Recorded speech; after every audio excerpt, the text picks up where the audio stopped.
Hey everybody, Kevin from Fantasy Football University, and we are looking at the week 2 must start, must sits, and it's a head to head against Toki once again. He kicked my butt in the first week. Let's see if we can get some redemption here. Let's get into it. Cheers.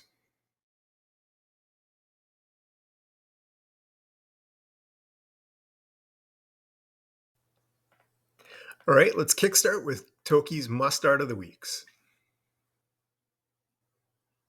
First player up this week for Toki is Cooper Cup, and he actually happens to be my number one must start of the week as well. Cooper Cup managed 14 receptions on 21 targets, over 100 yards, and a touchdown. And that doesn't even include the 2 carries he took on the ground as well. Now, with Puka Nacua set to be out for some time, you have to have Cooper Cup in your lineup. If he's on anywhere on your roster, you got to put him in. Now, on top of that, when you look at him in DFS, I think he's also a must play there as well. Definitely take advantage of Cooper Cup during this time. Next up is the big playability of Jalen McMillan.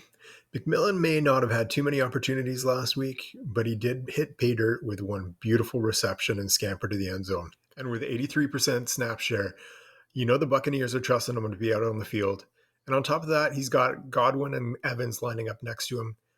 They're going to take a lot of heat from the defense, which may open up some space in behind for McMillan to hit pay dirt again. With CMC ruled out again this week, Jordan Mason becomes the final must start for Toki's list. Now, the Niners obviously trusted him last week with their ground game. 28 attempts, second on the week only to Joe Mixon. He doesn't offer much in the way of passing game, but with 28 attempts on the ground, he doesn't really need to. All right, let's kick off my must starts for the week with a player that I'm not normally all that keen on. Didn't like him last year. Wasn't really sure about him in the offseason this year, but he obviously established himself as the RB1 in the Tennessee Titans, and that is Tony Pollard. Now, obviously, with Tyjae Spears there, I was a little bit uncertain coming into the season. I do think Tyjae Spears is a phenomenal back as well.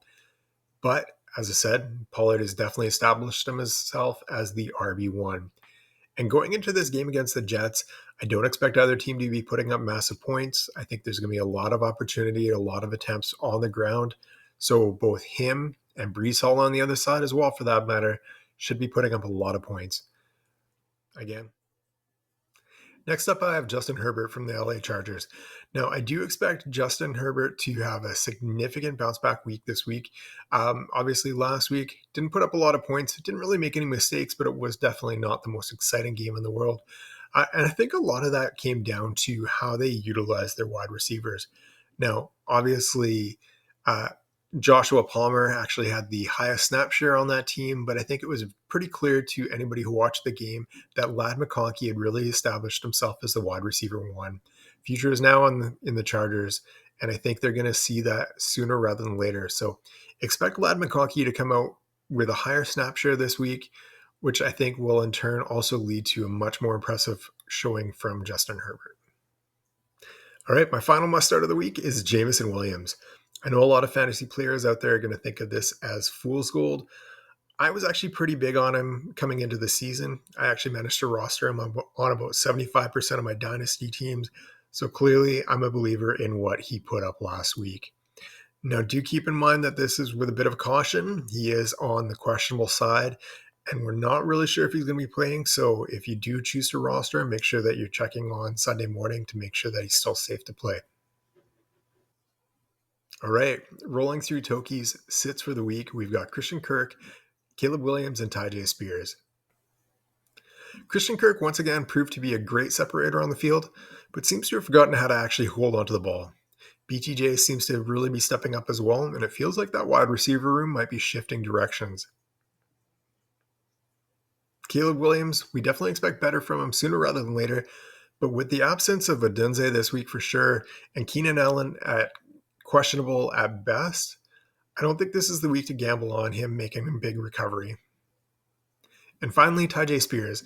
Flip side from my earlier take on Tony Pollard, Tyjae Spears is definitely fallen by the wayside in terms of that backfield. They did talk about doing a RB split.